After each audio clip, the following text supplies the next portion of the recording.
Sto girando questo intro con Blackmagic Camera, la nuova videocamera per iOS che farà diventare il vostro smartphone una vera videocamera professionale. Vi ricordate questo piccolo slogan? Era dedicato ai tutorial di Filmic Pro e qui ci siamo. Partiamo di nuovo dalla panoramica di questa applicazione sviluppata da Blackmagic, quindi quella che ovviamente fa videocamere professionali a altissimi livelli, che ha dedicato una videocamera con le stesse funzioni, quasi le stesse funzioni, delle videocamere professionali buttate all'interno dell'iPhone. Purtroppo è solo per iOS per ora e ha caratteristiche molto interessanti. La prima ve la dico subito, poi la vedremo nel corso del video: ProRes per tutti, standard e pro, dal 13 in poi ovviamente, credo, così come dicono i rumors. E un'altra caratteristica che vedremo nell'Apple Store. Ma prima di tutto, ecco, sto registrando anche con il microfono interno dell'iPhone, quindi poi dopo ovviamente mi trasferirò sul banco di regia e faremo tutto un po' diciamo migliore, anche se la risoluzione è peggiore. Comunque, detto questo, sto registrando con i microfoni interni dell'iPhone. Vi invito ovviamente a iscrivervi al canale YouTube Smart Video Photography per sostenere il mio lavoro e azionare la campanella se volete ricevere le notifiche di video che posterò. Con questo andiamo a incominciare con la panoramica dell'applicazione.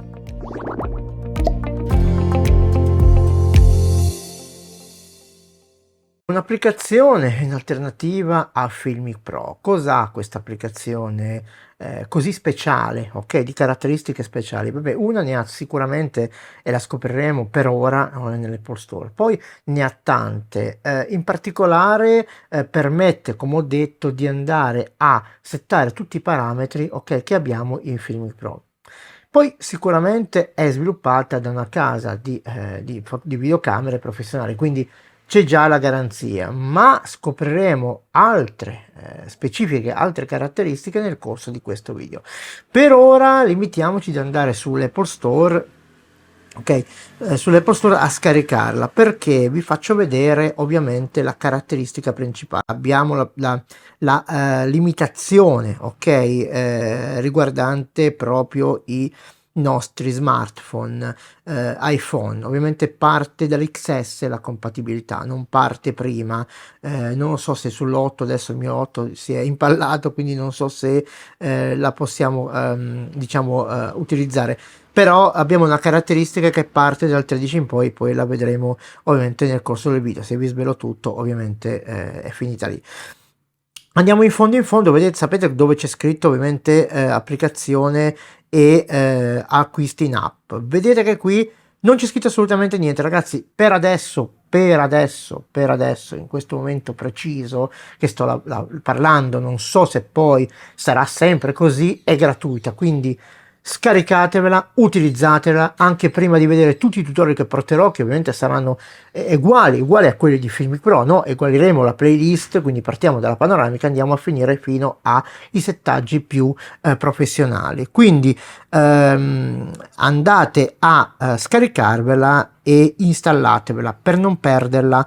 Poi non so se poi faranno come Filmic Pro, che faranno aggiornamenti a pagamento, però sapete che ovviamente questa da casa è molto più forse ricca, quindi non ha bisogno. Vabbè, apriamo, vi faccio vedere solamente aprire, che poi ci trasferiamo sull'iPhone 13. Vedete che qua dovete dare i soliti permessi, perché sull'iPhone 13 ho già filmati realizzati, quindi non posso resettare l'applicazione, se no vado a perdere tutto.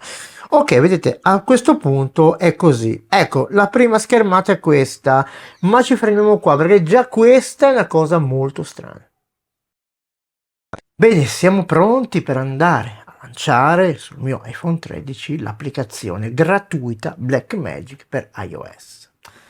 Allora, perché la lancio così? Per farvi vedere di nuovamente la sua prima particolarità.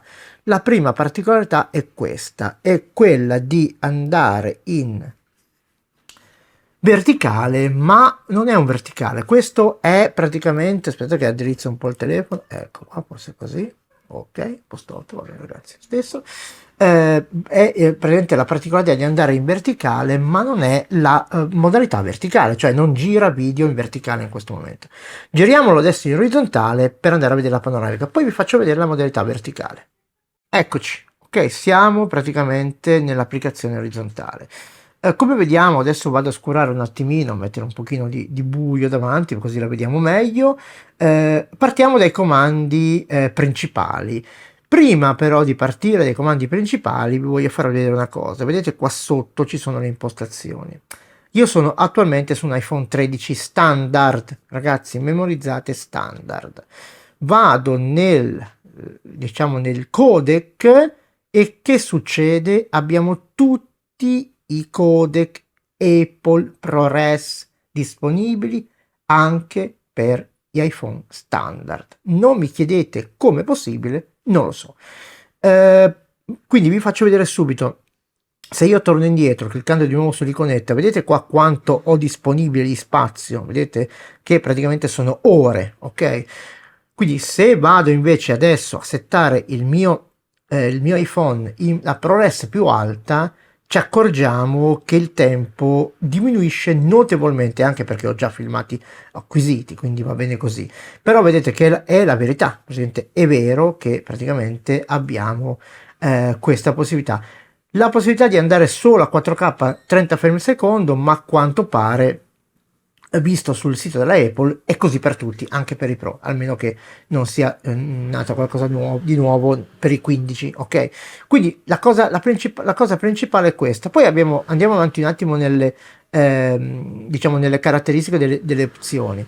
Abbiamo tutte le opzioni che abbiamo visto già in Filmic Pro, no? Abbiamo la possibilità di andare in risoluzione, cambiare la risoluzione, e abbiamo anche un'altra possibilità di avere lo spazio colore. Vedete che abbiamo anche queste possibilità di cambiare lo spazio colore, quindi di rendere il nostro filmato sempre, come qualitativamente parlando, come qui si parla ovviamente di colori, di nitidezza, sempre migliore anche con iPhone standard. Poi abbiamo tutto quello che ovviamente sappiamo benissimo che esiste anche in Filmic Pro, e abbiamo anche qui la possibilità di andare in time lapse, eccetera eccetera. Poi vedremo nei tutorial che seguiranno tutte queste funzioni. Se andiamo invece in camera, ci accorgiamo subito che abbiamo la possibilità anche qui di avere il supporto ai obiettivi cinematografici da 1,33 a 1,55, quindi abbiamo anche quell'opportunità lì. Scendendo vediamo subito enable vertical video. Adesso lo andiamo subito a fare, ma diciamo a switchare, ma aspettiamo un attimo, scendiamo un attimo, diciamo sotto, vediamo un po'. Abbiamo ovviamente la correzione della lente, la possibilità di usare i volumi come ovviamente come diciamo trigger, come avviare il nostro filmato, e abbiamo qua la possibilità di andare a bloccare automaticamente il bilanciamento del bianco quando siamo in registrazione. Molto utile, perché quando bilanciamo il bianco, magari certe volte si può anche andare a variare questo parametro. Qui invece abbiamo la solita cosa, girare ovviamente il mirroring della nostra fotocamera anteriore. Qua abbiamo invece le due modalità di visualizzazione del shooter, speed o angle. Quindi abbiamo queste due visualizzazioni. Angle non so cosa può servire, però poi lo scopriremo ovviamente nel corso di questi video. E infine sotto abbiamo l'indicatore di trigger recording. Ecco, questo qua io l'ho messo in on, possiamo ovviamente abilitarlo e poi vedremo. Ecco, vedi, cioè lo so già benissimo cos'è, beep, quindi fa un beep quando parte la registrazione e quando si stoppa, tutto lì, non è una cosa strana. Abbiamo la settatrice dell'audio, anche qua possiamo settare l'audio. L'unica cosa che ho scoperto questa, che quando usiamo il microfono interno, non abbiamo possibilità di andare a settare i volumi. Boh, non lo so, appena ficchiamo un telefono, appena ci mettiamo un microfono esterno, la possibilità di andare a variare il volume esiste, quindi poi vedremo questi V-meter, vedremo proprio lo slide che non si muove, ok? Non si può diciamo spostare col microfono interno, mentre col microfono esterno sì.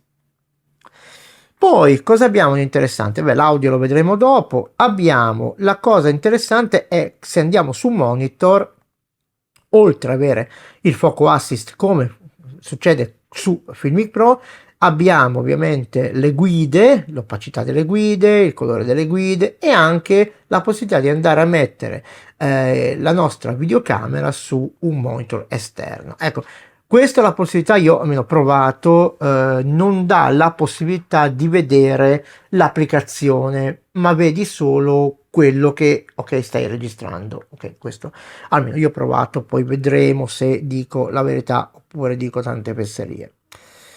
Media, ecco qua incominciamo a avere un po' interessante questa cosa qui, perché oltre ad avere allora poter salvare ecco le due applicazioni, questo però avviene solo in memoria del dispositivo, cioè se io lascio solamente allora il proxies only viene salvata solamente la mia immagine alla penso alla minima risoluzione 1920, mentre se salvo questo originale proxy viene almeno spero che sia così, non so se è il contrario, viene comunque il concetto è questo, viene salvato all'interno della mia memoria del mio iPhone due file, uno che contiene ovviamente il file, quello che possiamo andare a condividere, che vediamo nella libreria dell'applicazione stessa, quindi il file originale, metti che abbiamo fatto a ProRes e viene salvato, viene visto quello ProRes. Mentre per andare a vedere quel 1920, se ci fossero problemi come ho avuto io, perché sul mio iPad 2017 LumaFusion non è compatibile con i ProRes, quindi devo montarmi ProRes direttamente sul mio iPhone, ma dal 2018 in poi iPad questo non succede. Quindi ho la possibilità di andare a prendere il 1920, che come sappiamo per un'intervista è più che sufficiente. Quindi abbiamo due modalità. Però, come ripeto, 1920, diciamo non l'originale, lo vediamo solo nella memoria del nostro iPhone. Poi vi faccio vedere ovviamente di cosa parlo. Anzi, lo andiamo a vedere subito. Facciamo così, andiamo dentro la file, eccoci qua, vedete, siamo già qua. Ecco qua, vedete, siamo dentro, no, non siamo dentro la sua, andiamo dentro iPhone, ovviamente. Allora, Blackmagic. Ok, allora, se io vado in media adesso, ok, vedete, abbiamo proxy e questi qua invece sono i file, sono normali. Se andiamo a prendere uno di questi e non si può fare, sì che si può fare, tiro su, non si può fare, allora, non posso avere una... non posso avere un'info, non posso avere un'info. Peccato. Vabbè, questo comunque è quello la massima risoluzione, ok? Mentre questi dentro, perché poi vediamo il peso, no? Vedete, questo è il 13, 1,3 giga. Ok, se vado dentro proxy adesso, ok, andiamo a vedere che ovviamente i giga non sono più giga, ma incominciano a essere mega. Quindi abbiamo capito che proxy è praticamente il file che è, diciamo, come dire, ridotto, diciamo così, a 1920 e invece l'originale è quello che sta fuori dalla cartella.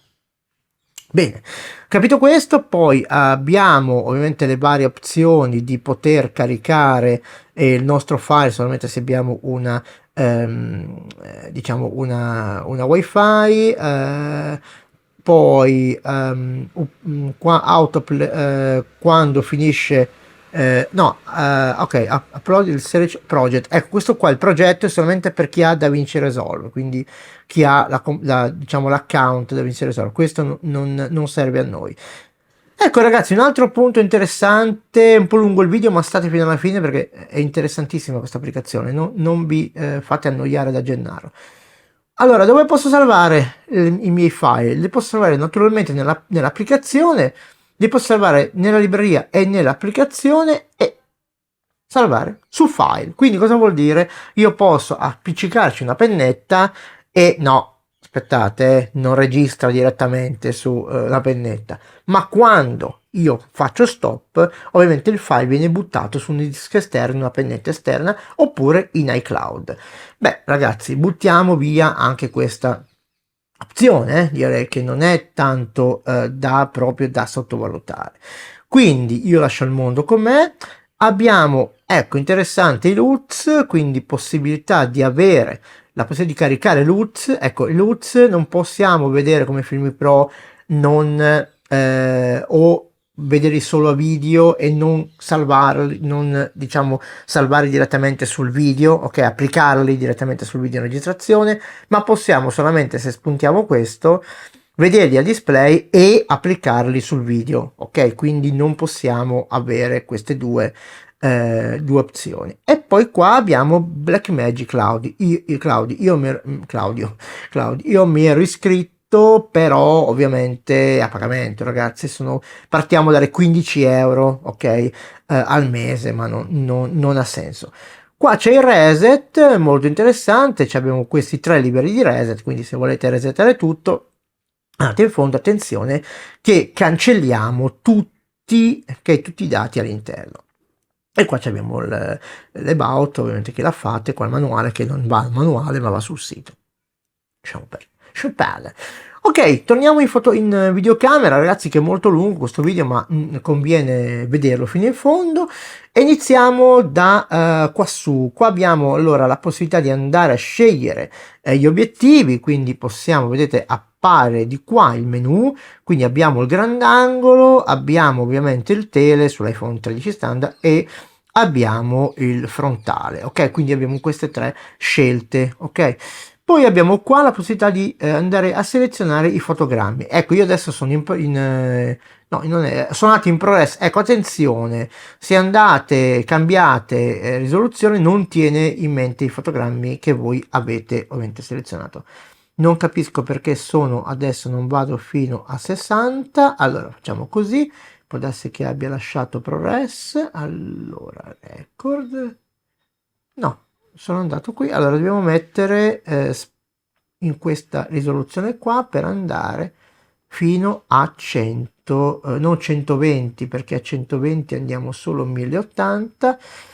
Ecco qua invece andiamo fino a 60, se non sbaglio. Metto questo davanti che non ci vedo una pippa, ragazzi. Quindi allora qui invece andiamo a 60, ok. Mentre se scendiamo di risoluzione, vado ovviamente a mettere una risoluzione invece di 4K, vado a 1080, andiamo fino a 120, mi sembra.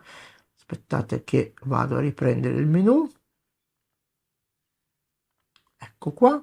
Ok, andiamo fino a 120 frame per secondo. Quindi se vogliamo fare poi uno slow motion in post produzione, andiamo in questa risoluzione qua. Ecco, non capisco perché rimetto a 4K, non capisco perché il codec, questo qua, me lo faccia andare, che pure il 264, poi è quello standard di YouTube, me lo faccia andare solo a 60 frame, cioè 60 frame, non 30 frame per secondo. Vabbè, ragazzi, va benissimo, non ci preoccupiamo, va benissimo così. Qua invece abbiamo lo shutter. Allora, la velocità dell'otturatore, anche qua cambiamo ovviamente sempre con la ghieretta, ok, che abbiamo al lato. Poi qua sopra abbiamo il contagiri. Ecco, il contagiri è una cosa bella perché diventa nero scuro quando registriamo e bianco quando siamo in stop. Qua abbiamo gli ISO, ok, anche qua si possono spostare ovviamente andando sempre ad agire sulla ghiera. Non c'è una modalità automatica per questa, ok, non c'è, mentre per lo shutter non esiste la modalità automatica, ma esiste il blocco, ok, il lucchettino, potete bloccare, ok, il lucchetto. Esiste la modalità automatica, quando io clicco dovrebbe uscire una A, cioè un pallino, ok, vediamo un po'. No, non esce, vabbè, poi vediamo quando esce, quando non esce. Quindi qua abbiamo gli ISO e poi andando avanti abbiamo il bilanciamento del bianco. Ecco, il bilanciamento del bianco in auto e auto. Se tolgo auto posso selezionare ovviamente una di queste voci, oppure posso bloccarlo, perché se io vado in auto, ok, faccio così, prendo il bilanciamento del bianco sulla mia mano, vedete che cambia, e poi lo posso ovviamente bloccare, e ho preso il bilanciamento del bianco così. Poi vedremo anche questa funzione. E qua ho anche la tint, però il tint va a braccetto, vedete, con il bilanciamento del bianco, ma dai, è una cosa in più, va benissimo così. Allora, detto questo, passiamo in fondo. Qui in fondo c'è poco da dire, qua abbiamo gli istogrammi ovviamente che servono per l'esposizione, ok? Per capire bene l'esposizione. Qua abbiamo il nostro storage, quindi vedete che abbiamo anche la possibilità di andare a vedere la percentuale, ok, residua e i giga, quindi molto molto interessante questa parte qui. Poi ecco, i menu si chiudono, non si chiudono quando vado sullo schermo, ma si chiudono solamente quando io ci clicco sopra al voce evidenziata, ok? Qua abbiamo in questo momento la risoluzione, però non si può cliccare su.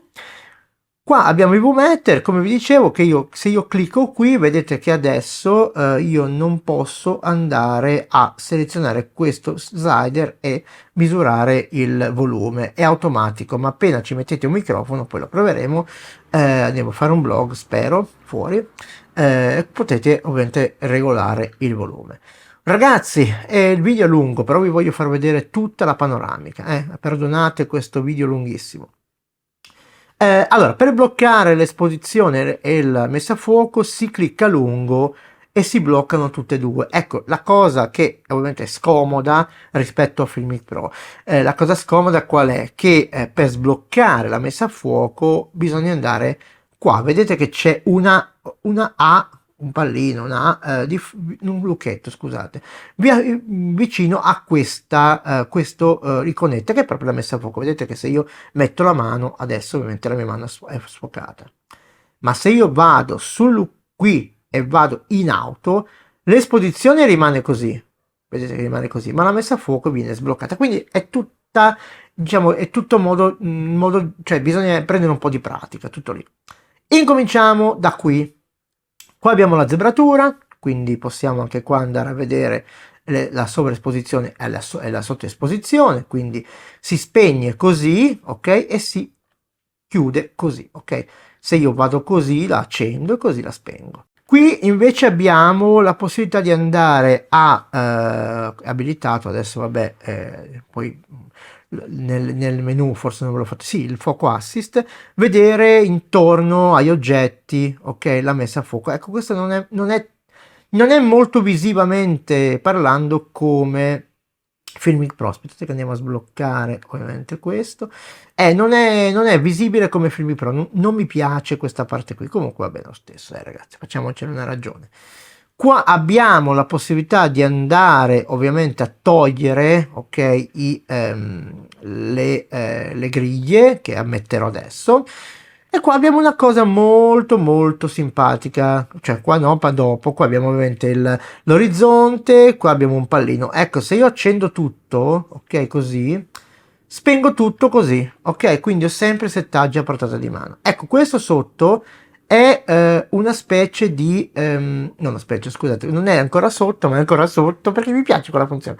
Questo è l'aspetto, ok, l'aspetto del nostro video. Vedete che vengono le bande laterali oppure sopra, ok, di quello che noi vogliamo fare. Ecco, per andare in 16 noni voi direte non c'è, ma c'è perché basta fare così off e siamo in 16 noni, ok? Come accendete ovviamente siete nel formato che avete scelto in questa voce. Non devo andare veloce perché sennò non si capisce niente. Vado piano, chi vuol vedere il filmato fino alla fine lo vede, chi si stanca lo vedrà ovviamente a pezzettini, mi dispiace dirlo, ma è così, se una cosa va spiegata, giusto? Ecco, fatemelo sapere nei commenti. Qui invece è la cosa che dicevo prima, la safety area, quindi questo qua possiamo mettere una sicurezza, come dire, io devo inquadrare delle persone che sono al centro, devo inquadrare Pinocchio per dire, tiro su un attimo la telecamera, scusate se faccio un ballerino, ok, vedete, io devo inquadrare Pinocchio, quindi so che lui è in questa zona qua e quindi non mi devo allontanare da questa zona. Molto carina, anche questa si spegne così.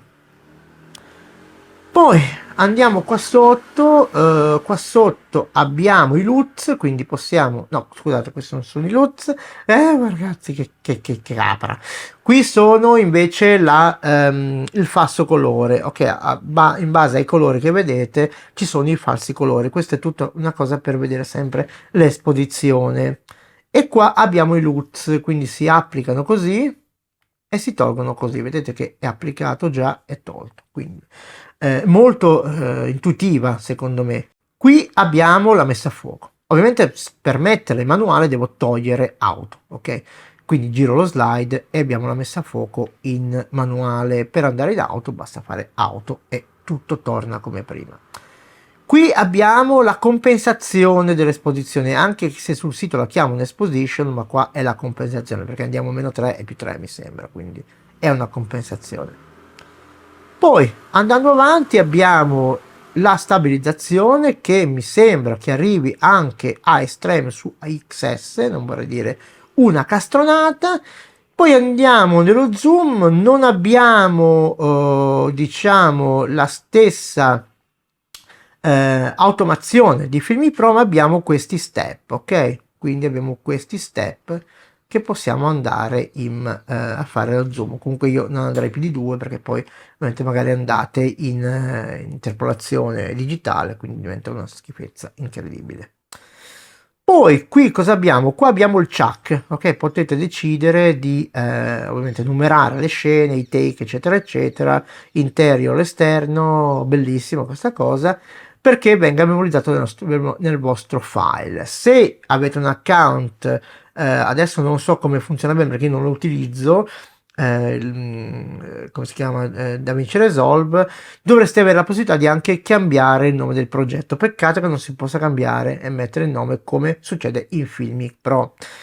Poi andando avanti veloci, qua abbiamo la telecamera, qua ovviamente vabbè, questo è il tasto di registrazione, qua abbiamo i nostri filmati e abbiamo anche cloud se avessimo dei filmati. Io non l'ho provato a mettere, ma mi chiedeva poi ovviamente di pagare. Qua cosa abbiamo? Abbiamo la possibilità di caricare, non so a che scopo, caricare file dal nostro rollino fotografico. Qui abbiamo invece la possibilità di andare a selezionare le varie clip per ovviamente andarle a condividere, oppure su iCloud di Blackmagic, o cancellare, e con la X si cancella questa funzione. Qui abbiamo la possibilità di andare a mettere la sort, cioè fare l'ordinamento, ok? L'ordinamento come vogliamo, e qui abbiamo anche la possibilità di cercare il nome della clip, ok? Il nome, nel senso, questo si chiama sempre AAPPUUU, quindi è poco, come dire, poco intuitiva. Qui abbiamo invece il nostro account Blackmagic, diciamo il cloud, ma come ho detto è molto caro. Cliccando sopra, ovviamente clicchiamo su e abbiamo la stessa cosa, l'opzione di far andare ovviamente il filmato. Ok, stoppiamo. Abbiamo la possibilità di andare a caricare su cloud, ovviamente di Blackmagic, ma come vedete, se io faccio così, no, me lo carica. Vabbè, vediamo un po', poi vedremo se l'ha caricato. Qua possiamo andare a esportare ecco che scemino, il nostro filmato, e qua abbiamo le caratteristiche. Ecco, vediamo un attimo le caratteristiche come sono. Allora, qua ho girato a 60 frame per secondo, vedete questo è il proxy, ok? H264, abbiamo 1920, 1280 addirittura, cioè è scesa la risoluzione in una maniera esagerata.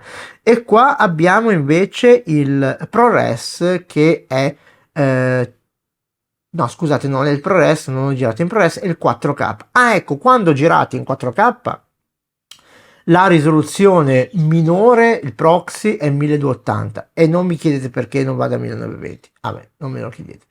E invece quando girate in ProRes la minore è il 1920. Quindi vedete la differenza: 202 giga e 19 4K, e invece abbiamo qua il 720 che è 381. Perché?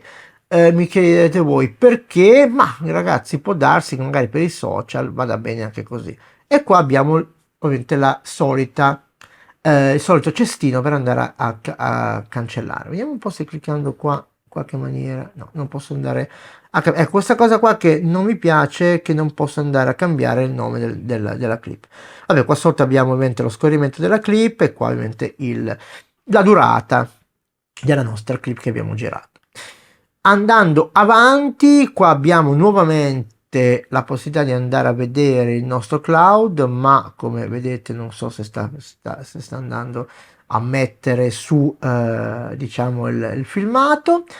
Qui abbiamo le nostre opzioni, qua torniamo in videocamera e praticamente qui finisce la prima panoramica dedicata a Blackmagic Camera per iOS. Bene ragazzi, a parte l'esposizione, il controluce, vabbè ragazzi, io sapete mi sposto sempre, non sto capendo niente in questo studio, mi sposto continuamente, ma a parte questo, interessante ragazzi, interessante. Se girate video di qualsiasi tipo, amatoriali, professionali, per la vostra passione, per la vostra azienda, qualsiasi, scaricatela se avete un iPhone, che vi conviene prima che arrivi a pagamento. Quindi cosa dire? Farò il prossimo video, andremo a vedere ovviamente le caratteristiche principali e faremo una prima ripresa per vedere come si comporta.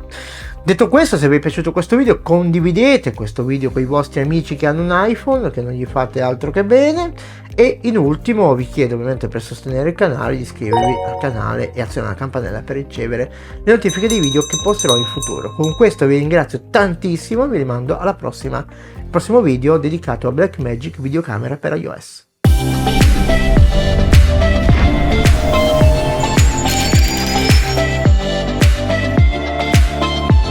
Ciao, sono Gennaro, creatore di contenuti esclusivamente da dispositivi mobile. Sul mio canale YouTube Smart Video Photography potrai imparare a fotografare, girare video e montarli direttamente sul tuo dispositivo. Offro formazione anche online. Ti saluto e ti invito a seguirmi anche sul mio profilo Instagram. Ciao, a presto!